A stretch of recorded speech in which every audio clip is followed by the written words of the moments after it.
Hi, I'm with Finn, aka Southy tonight at the CLF Art Lounge in Peckham.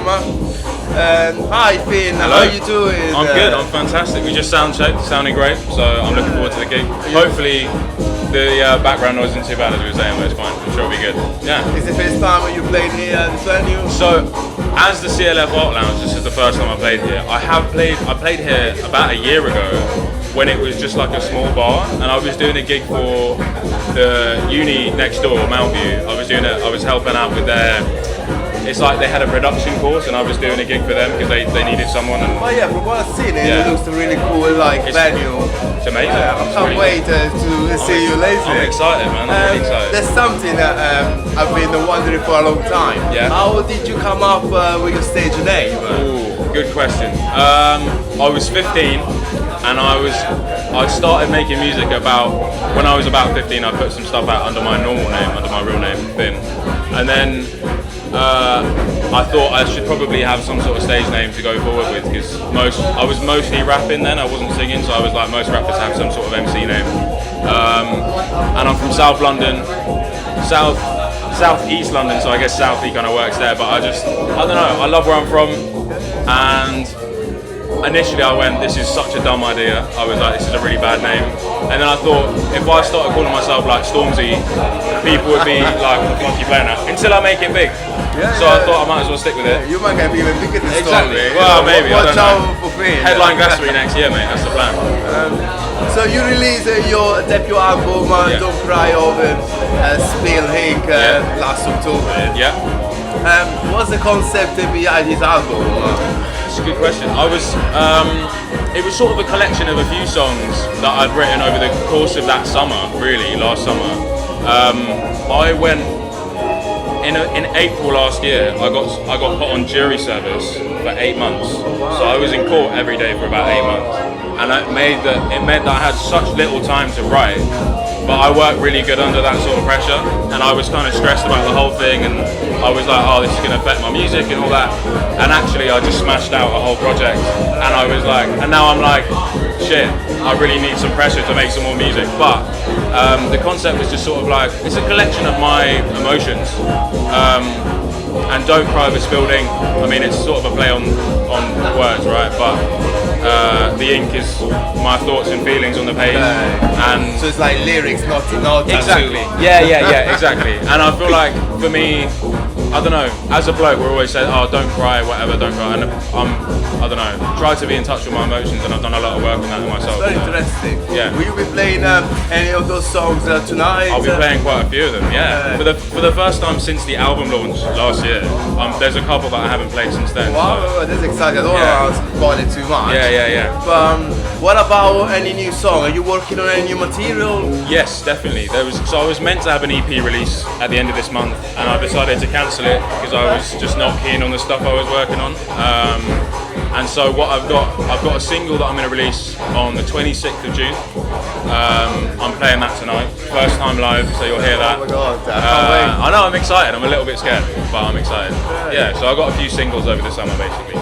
When it comes about talk about inspiration, is anything, any artists that you get inspired from? So many. I mean, personally, in my own time, I don't listen to much music, which is weird. But I don't really listen to a lot of stuff because when I settle down or relax, I'm like watching TV or, do you know what I mean, whatever, hanging out with friends. So, but there's lots of different influences. Currently, I mean, people have always said to me, Lord Kana, I sound like Lord Kana, which is such a blessing. He was definitely an influence early on with his earlier work when I was younger. Nowadays, lots of different artists.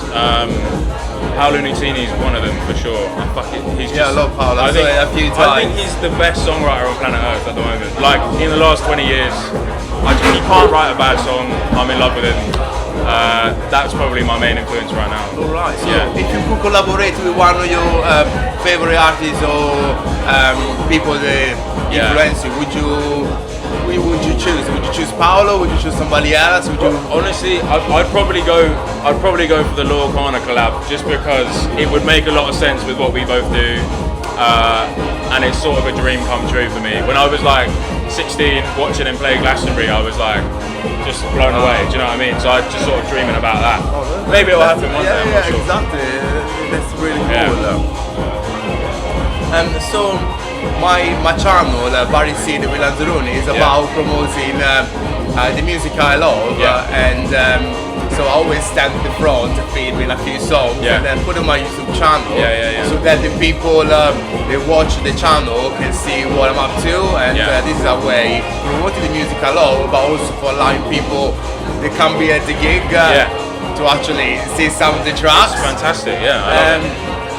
So if you could choose one or two songs for me to film tonight, so that the people should be able to watch later, or... That's a good question. That's a hard one. There's a lot of music. I have a lot of songs, and that's quite a long set. Sugar, the new one that's coming out very soon. That would be good to film. Okay.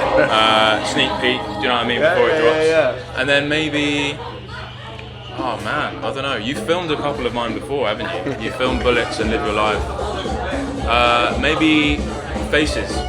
Very slow, very sad, unfortunately. But Faces and Sugar, I love that good song. songs. Yeah.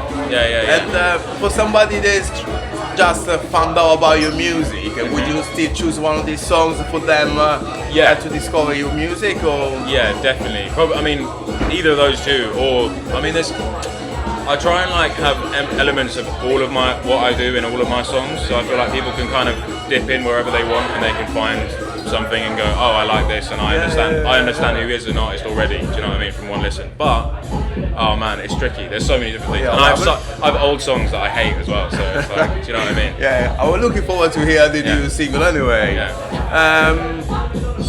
Well, I've got one final question for you. What is it like to be on the other side of the barrier, you know, as a performer? Oh man, it's the best thing on planet Earth, man. I can't describe it. Like when I don't gig for a long period of time, I'm like, why am I so low? Like, what's going on? I'm so sad all the time, whatever.